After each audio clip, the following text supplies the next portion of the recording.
That's another misconception that, you know what, we're going to come down for a weekend. We're going to help some kids. We're going to mentor kids and we'll see y'all next year. No, it's not. You can't do that. They Hmm. have enough issues with men coming in and out of their lives from either mom's boyfriends or wherever this might be, dad in and no.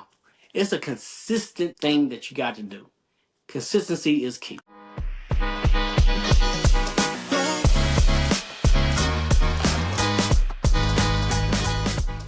What's up, you guys? Welcome back to another episode of Flip That Switch. I'm your boy B to the Sis Naive, and we back with another episode. If you didn't get a chance to go watch the previous episode, please go back and watch it. As a matter of fact, before you watch this episode, go back and watch that one. But today we're going to be diving into a new episode, and we're going to be talking about mentors and mentorship. You know, there is a huge gap in kids needing mentors, right? And a lot of kids, they go through life, they have absent parents, father, not to say mothers aren't there, but more specifically, the fathers aren't in their lives. And so a lot of kids, they're coming up and, they don't have a father figure to really just teach them how to be a man or teach them how to do life and navigate life and all the ups and downs that come along with it. And so normally when that happens, the statistics are really against them to really achieve things in life and survive in life. And so there is a huge gap that needs to be bridged as far as being able to provide resources to kids and men in the form that could be father figures to them. There's a really, really need for that. And so I thought I'd do an episode with the guy that I'm going to be doing the episode with today. This guy has really been out here just killing it. He started a mentorship program just for the exact reasons that I explained. There was a gap that needed to be bridged. And, he had a vision, he had a goal, and he's been doing it now for, I believe, 20 plus years. Or I don't know the exact time frame, which we'll get into, but he's been doing it a long time. And he built a program that would allow for kids who have lack of fathers to be mentored by, mentors that want to be in kids' lives, that has a passion to want to be in that particular kid's life. And he's just been out here doing his thing. He's a great family man. I met this guy in church. I don't know how long it's been, but I've been knowing him for years now. And, I got connected with him. And, I've even gone to a couple of events, and I just see what he's really doing with the passion that he's been destined by God to do. And he's just really out here doing a good thing. So without further ado, I'd like to introduce my boy Terrence to the show. How you doing, man? I am doing well, man. Thanks for having me. Yeah, for sure, for sure. Did I get that right? Has it been at least 20 years? 20 plus years, yeah. So Okay. we started the organization in 98. So it's been 27 years since the organization and 20 plus years since I've known you, yes. Okay. Perfect. Perfect. Okay. So again, thanks for joining the episode, and we just gonna dive right in. So let me ask you a question. Terrence, did you grow up with a father in your life? I did, not in the house all the time, but yes, he was around and I didn't, we hung out and we did things. Okay, cool, cool. So as you were coming up, obviously, when you say your dad was around and you did things, what was the most impactful part of that relationship that you had with him? Well, actually, it was what I didn't get that was most impactful. It's just doing things that I want to do. Sometimes I didn't get a chance to do. So it was the absence of not getting those things. So it made me passionate about doing those things. Understandable, understandable. And when you started mentoring brother to brother, that's the name of the program Yes. that you started. Yes. You started mentoring brother to brother. What type of vision did you have for this? What did you see this becoming? Man, the next Boy Scouts for our young men. But actually, right when we started, it wasn't even about, 20 something plus years. It was really just being a need for the kids that was in my life. I was a classroom teacher.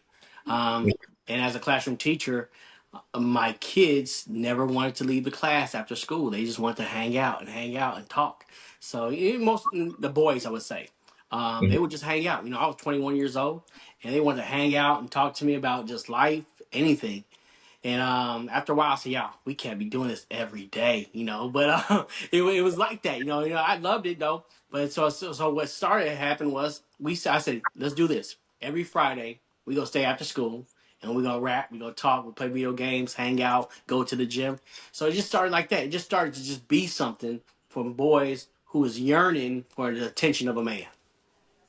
Wow. Wow.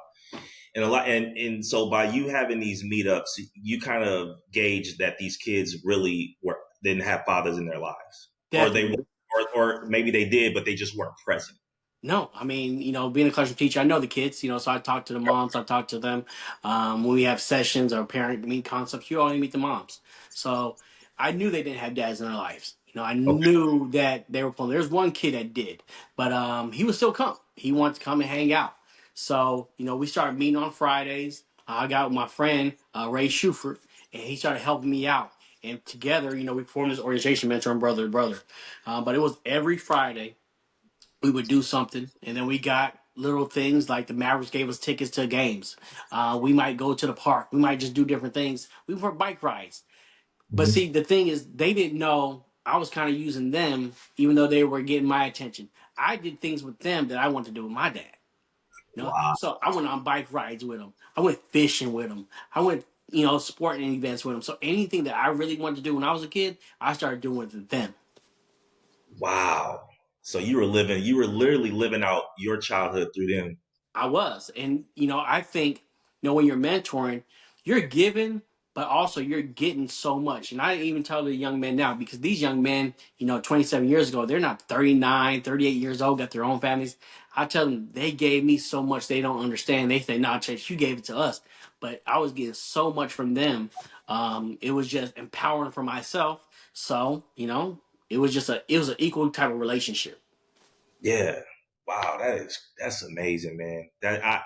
You know, what's funny is because I was sitting here thinking about this the other day. I was like, when we have kids, obviously we want our kids to be better than we were. And True. so some of the things that I'm doing with my daughter is I'm living out the things that I wish I would have got from my dad, like telling her I love her, or, just being present, just Yeah. making sure I'm there, just making sure I'm emotionally available, you I know? believe our passions come from our pains. So Mm, the pains in our life give us a passion to do different things. Like you said, you want to be that extra special dad. Same thing. I had children. I want to make sure I'm at everything. I think the most important part of being a parent is just being there. Being at yeah, every doctor's appointment, being at every sport event, every practice, everything that you can do. I mean, it's great. Even something simple where I taught my children how to ride a bike.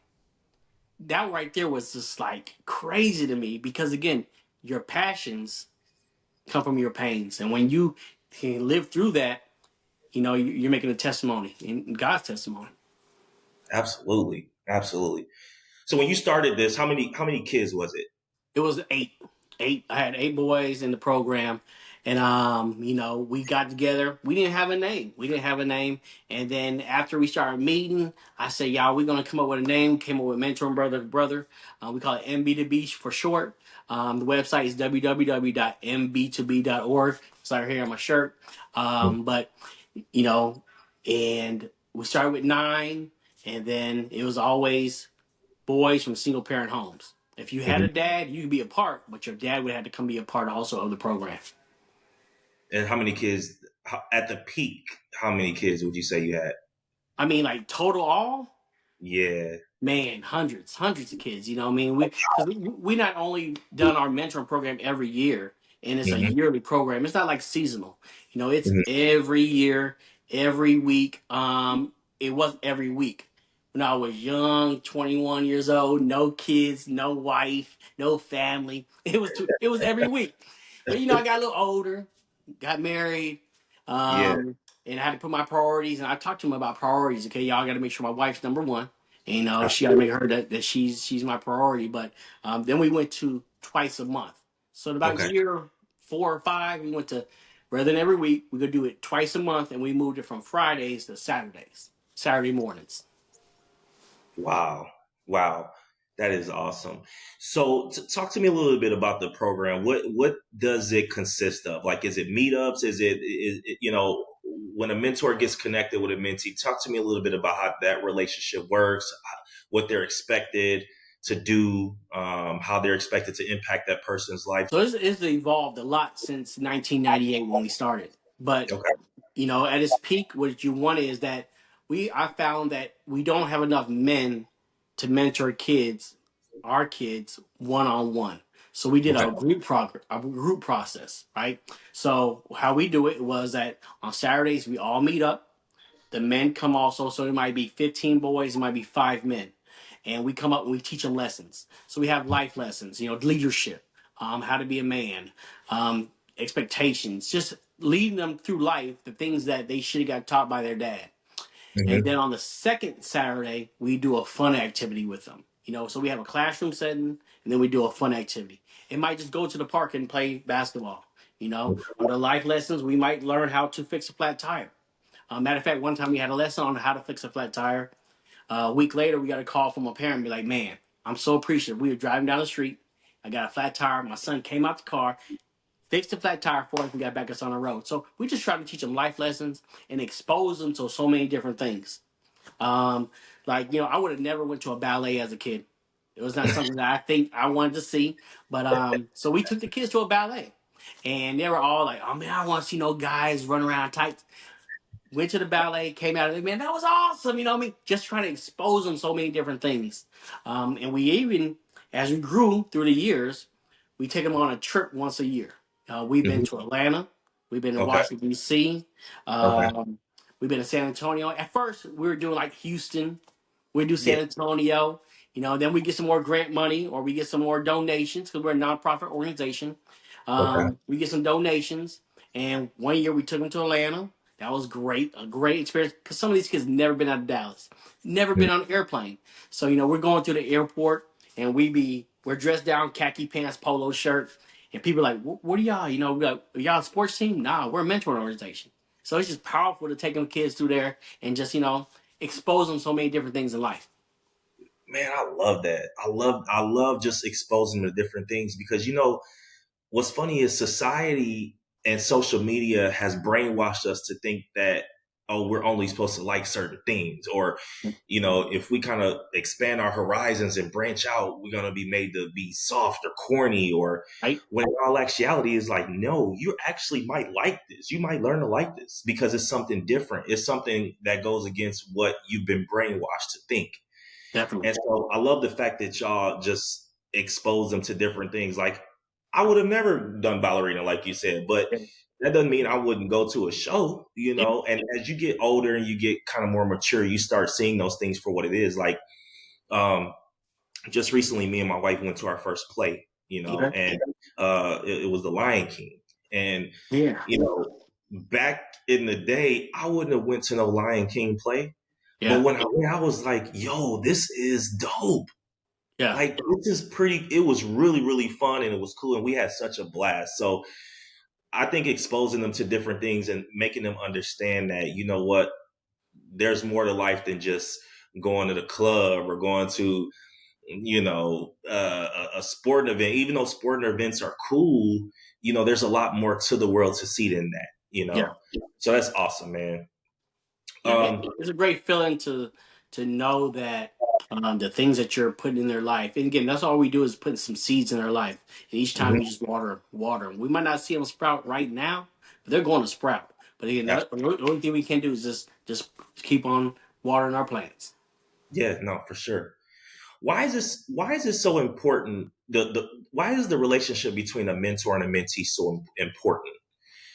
Um, and when I ask that, what I'm asking is that obviously, for the common reasons of, well, this person needs someone to kind of fill that void, but it's deeper than that, right? It's not just this person coming into my life to be a father figure, but why would you say, even getting deeper, why would you say the relationship between a mentor and a mentee is so important?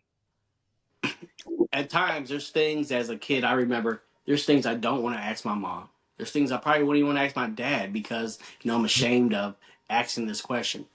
What a mentee and a mentor relationship gets to me when it's true, is that it allows you to break down the barriers of your comfortability and say, you know what, I can be vulnerable. I can ask you this question because I want to get this real. Because growing up, I had an older brother. He had older friends. That's who I hung around with. So I learned a lot of things wrong because they were telling me from their perspective rather than from a grown man's perspective. So I think what that mentor-mentee relationship brings you is that somebody who's lived your life, who lived parts of your life, pieces, and they give you another perspective. Wow. Yep.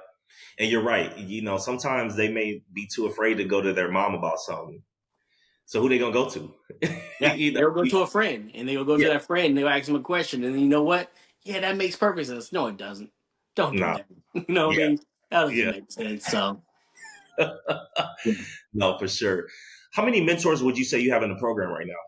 Right now, I believe we have about nine mentors in the And, program, which is great for us. You know what I mean? Because I mean, it's hard to get men to want to commit to say, you know what, I'm going to give up my Saturday mornings, just my Saturday mornings twice a month, to come down from like 8 o'clock in the morning to 11 o'clock to give my time to somebody else. Because again, I know we're busy. We got families, we got careers we're trying to do, and not everybody's at that point in time willing to give that. yeah, for sure. What would you say is one of the biggest, speaking on why there may not be enough mentors, what would you say is the biggest misconception about being a mentor? If you think about all the excuses that you've been given on why someone can't do it or won't do it, or what is the biggest misconception that you think is out there? I don't have the time, or I don't have all the answers. You know what I mean? I'm not also living right. So how can I help somebody else if I'm not doing everything perfect? And it's not about being perfect. It don't have to be. It doesn't have to be wonderful. It doesn't have to be perfect to be wonderful. It just has to keep on trying. When I started, I wasn't perfect either, and I'm not perfect now. But when I started, I knew that one thing too with mentoring is that you have to be transparent Mm, because kids have this innate ability to see fakeness. hmm. And you're trying to tell a kid, hey, you can't smoke weed, man, and you can't do this, you can't be a womanizer, but they see you doing it, it just breaks down your credibility. So if you want to tell somebody something, you also got to live it. So the myth of being perfect though is not accurate, but you just got to be able to be, you know what, I want to be transparent in front of this kid and be real, so they can see who I am, so they can relate to me. But that's a myth is that they don't have the money, that you don't have everything the right things to say, you don't have the time. There's some myths right there. Wow. Yeah. I think I'm in agreement with you as far as like I don't have it all together because I mean I think if I was out there being that type of individual, that's probably one of the things that I would come up with. I'd probably be like, you know what, I don't have it all together. I can't be teaching somebody if I'm out here, in the club drinking and smoking and doing all that. But if somebody told you that, what would you say in that situation then Hey, but I think kids can learn from everybody. Even whatever their past was, that's their past. As long as they're not a pedophile and touching kids, I think though? kids can learn from any situation you've been through. So you have background, you have history, that's fine. Come teach your kids from your experiences though, because again, they can learn from that. So I say, whatever those myths you might think you're having that you can't do what you need to do, come talk to us. You can do it.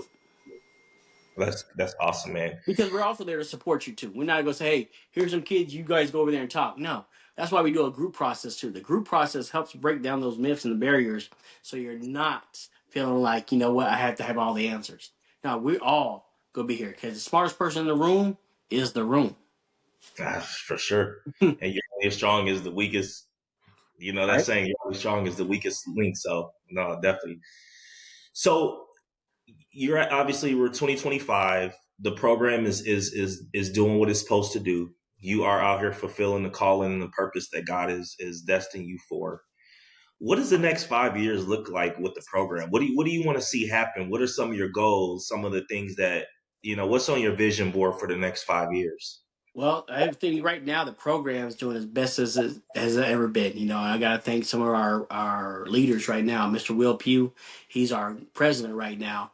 I was the president for about 25 years, and I had to step down a little bit because I had some personal items I had to take care of for my family. So now I'm just mentoring. I'm just helping the kids out. But because of leaders like Will Pugh, Andre Boson, um, and upcoming now, here's the passionate thing is that we have kids like Jeremy Huff, who was a mentee. Now he's a mentor. We're grooming him now to be the next president. So my vision for the next 5 years is those kids who were mentees now, they're now 21, 23 years old, 22 years old. My vision is for them to take over the organization. Because again, getting seasoned a little bit, getting a little seasoned. So I just want to help kids still, but I want them to run the program. I want them to design the lessons. I want them to organize where we're going, organize the field trips. And I just want to be able to, hey, help some kids. That is awesome, man. That is awesome, bro. So obviously you have kids of your own, right? Yes, I do. I have two. Okay. Do you ever find yourself, because you have your kids and then you're around those kids, do you ever find that the mentorship maybe bleeds over into like your kids? So for example, like, you're teaching the mentees things like that. Does it ever put any pressure on you to be like, okay, you know what, I'm doing this here, I need to make sure like I go home and do double or do what I need to do over here to make sure one is not I don't want to say sabotaging the other, but Yeah. mainly like I just want to make sure that I'm taking care of home the way I'm taking care of the program. Well, one is that, I'm a God fearing man, so I got to take care of my home before I take care of anywhere else. And I got to make sure because I have a daughter and a son. So, I'm raising my kids, making sure they have the things they need. But any kind of lesson that I teach my mentees, I get to teach my son every day. I get to teach him how to be a man every day. So he's definitely getting it at home. Sometimes too much. My wife says back off a little bit. It's all right. But no, I give it to him hard because I know what the world has for him. So I definitely give him those lessons. But again, he comes along too to the program. So he's getting it at home. He gets it at the program when he's there. He doesn't come every Saturday, I talked to him about that. But I even asked him, "Are you jealous sometimes when I'm with them, hanging out, doing things with them?" Because a long time ago, when he was younger, one of my mentees named Jarrell, he stopped me. He asked me, "Miss Chase, you think your kids get jealous that you're hanging out with us and not, at home?" I said, "No, because I give them their time. I give them time, but when they want to come, they're more than welcome to come and hang out. So I make sure that I got my priorities in order, Hmm. and God, my wife, my children, and taking care of them." Nice, nice. I appreciate that story, man. That's awesome. And like I said, you're doing a good thing. Um, Always in the episodes with this question, so I'll ask it to you.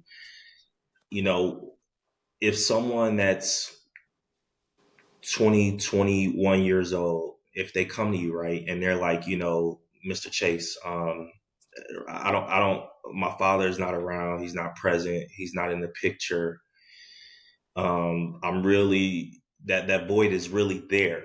That's what I long for. I long for a father. I desire for a father to be there. I desire for somebody to teach me how to play basketball or be a man or do this. And he comes and asks you for advice, right? And of course, you can tell him about the program, mentoring brother to brother. And he may be susceptible. I mean, he may want to do it or he may not want to do it. But let's say in the event that he just has questions first before even entering into anything, just about life, right? Yeah. Just trying to navigate things. What type of advice would you give him? What would you tell him? And, you know, other than the fact that, yes, he could be a part of the program, but just even in a deeper conversation, what would you say to him in that situation? Man, that's a loaded question, man. It's a lot. It's a lot. A young man, 21 years old, want to come up. Um, I definitely say, you need to pray about what you want, what's going on. And I think in our culture too, if he has some pains and some aches, I would definitely say, if you might need to get some therapy also, because, Mm, I don't think that's a negative thing. and we all need help. We all need support. But if he wants to come along and be a mentor, I think part of that would be he's going to heal himself through these kids. He's going to Mm, heal himself because of the fact, like I said, your pains lead to your passions. And then when mhm. he's around other men, he can get that same thing he needs. Because I think we need somebody above us, at our level and below, so we can all help each other out. So I think he would definitely come help the program and help himself at the same time. The program has also adjusted to, we do have adult mentees now, and they're not so mentees now, but if they need something, they can call us. We talk to them. 23, 24 years old. We just had a young man graduate from college, Braxton. So he graduated, and when he needs stuff, he'll call us. He might not come every Saturday, but he'll still call us. We have 40 mentees who are, three of them just got married, and one is about to get married. So our next part of that program is that once a month we meet with them. We talk about what it takes to be a married man. So it's a Saturday morning, really early, once 1 hour a month, and we just talk to them about what marriage is like. As a husband, what should you be doing? Communication. So again, it is adapted to the where we're at in life to help them where they need to be. So for that young man who is seeking assistance, I said, one, get God in your life, find some direction there. And then get around some good men. Get around some men, because we all need men where we can talk to and have honest conversations, be transparent. I'm part of a Bible study. We've been together for about 10, 12 years. And it's just a group of men where we talk. And not so much always about the Bible, but we talk about life. We talk about what it takes to be a man, to be a husband still, and just be able to have iron sharpens iron, which is our logo for our program. Iron sharpens iron. We go sharpen them, they're going to sharpen us right back. Wow. I meant to ask you that. I mean, is there a cap on how long you can be in the program? But there is no cap, right? So mentees end up becoming mentors, or if they, let's say, they don't want to become mentors, can they stay mentees? How does? No, you got to grow up. You got to grow up. So our program, is right. It started from 6 to 18. Okay, But we adapted a little bit, and now we go from 10 to 18. So okay, that's how long you can be a mentee, or as long as you're in high school. If you're 19 and you're in high school still, we'll still take you. Now, at that point, you graduate. You graduate from the program, and now you need to come help. But at the same time that you're helping a young man, you're 21 years old, and you've been through the program this whole time, you're still getting helped yourself. You're absolutely. still getting help yourself because we're still around you. We'll still communicate with you. The difference is that as a mentee, as a mentor, I'm the aggressor. I'm calling you. I'm trying to get into your life. As a mentee now, as a 21-year-old mentee, when you need it, you need to come to me, Mm. because I don't need to keep on coming to you. But hey, man, you paid your bills. Nah, Miss Chase, how do I pay bills? Okay, but see, the thing is, we taught them that already from 6 to 18. They know how to pay. They know how to do all those kind of things. We taught them how to be a man. And I ain't So you, saying that job's not done. yeah, But that's when, again, you went to college, you went to the military, whatever you want to do post high school, because again, you ain't gonna sit on your mom's couch and just not do work. You're gonna do something. Um, and I know college ain't for everybody. So you gonna be an entrepreneur, whatever that might be that you need to be successful. But you're gonna come back and pour it into others. wow, dang, that's But awesome. I love this though, man. I love mentoring. It's a nonprofit organization. We do it for free. It's for free. And I think God's gonna give us our rewards. That's not about the money. Now, if you want to pay me for it, I'd love to do that one day. But we've been doing 27 years just like this, and my visions for it is that, when I'm gone and dead, the legacy of mentoring brother brother continues to live on through all these mentees. And it's like, the next thing from Boy Scouts or Big Brothers Big Sisters in Dallas, wherever that might be.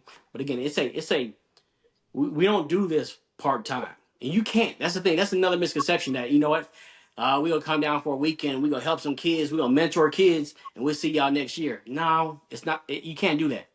They Hmm. have enough issues with men coming in and out of their lives from either mom's boyfriends or wherever this might be, dad in and no.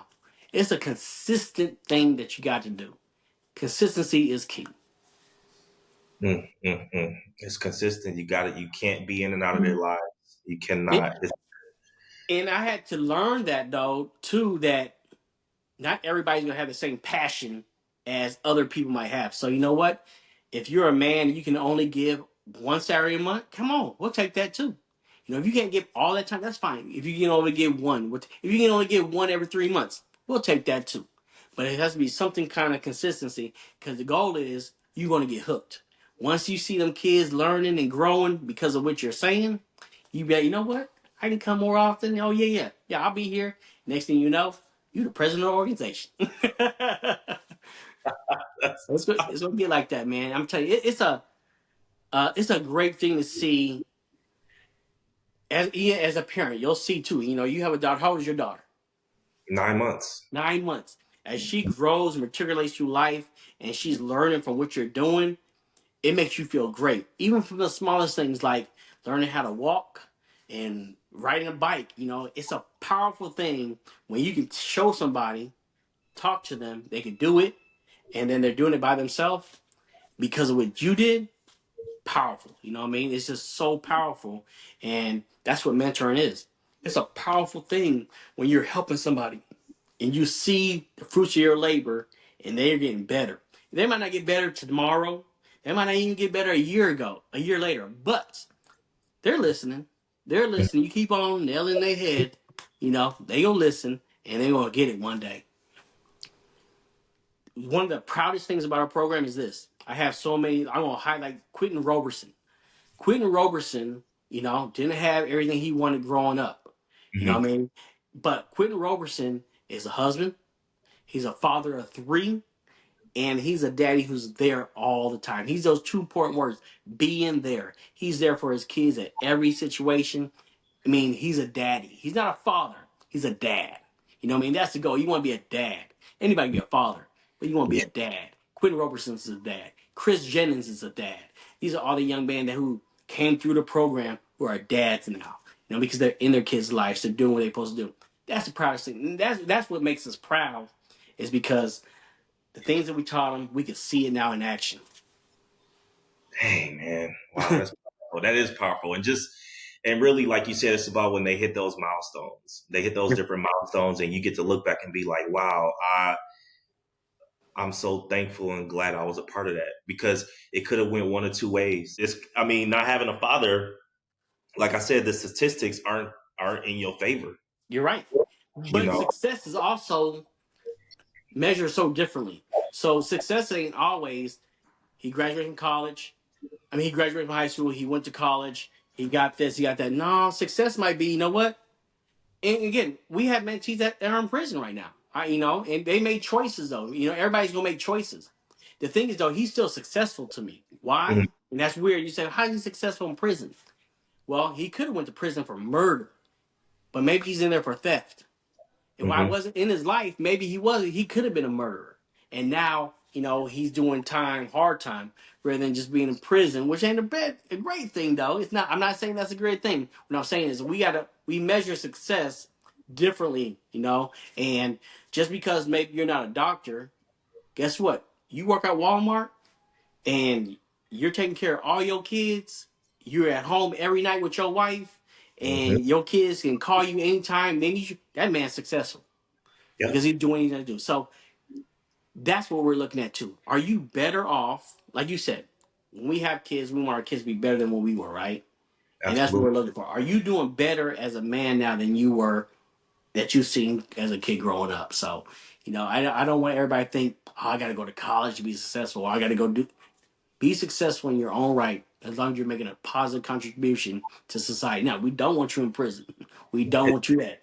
Don't want Right. that. But at the same time, we want you to be successful in your own way, you know, doing something positive in society. So I don't want to get that twisted about the prison part, but I just understand too that just because you're in prison don't mean you're a failure. We all have lessons we need to learn, and Mhm. every time we fail, it's something we got to learn from and get better and get better. I Yeah. still got love for I still got love for that kid, and he calls me. He does call me. I ain't say anything, but he does call me. We talk. Nice. Yeah. Yeah. Yeah. Everything's a teachable moment and a learning lesson. Yeah. And success is subjective, like you said. But again, it goes back to what society and social media. told us what success is supposed to be. You know, Yep. you're supposed to have a 5 bedroom house with a Mercedes Benz, and you're supposed to, you know what I'm saying? And it's just like that is just not what success is at all. You know, so Society and the world tries to program us to think what success looks like, you know. And that could take us down a whole nother podcast right there. So I'm going to leave that right there and just continue with the mentoring part. But mentoring, man, a great thing. I encourage everybody to do it because everybody is going to help you. It's going to make your life better when you mentor. I promise you that.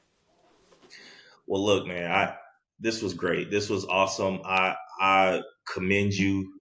I admire what you're doing, what you've been doing. A lot of programs don't sustain 20 plus years, Yeah. you know, and the fact that you've been at this for 20 plus years, still going strong, still doing your thing, still making an impact on these kids' lives. I mean, it's really a testament to God and his faithfulness to you, and just the plans and purposes that he's given to you that you've been obedient to, and you continue to be obedient to 20 plus years. That's a It minute. goes by quick, man. It goes by quick, man. I didn't, you as you do the years, you don't realize that it's been 27 years, man. But we've been blessed.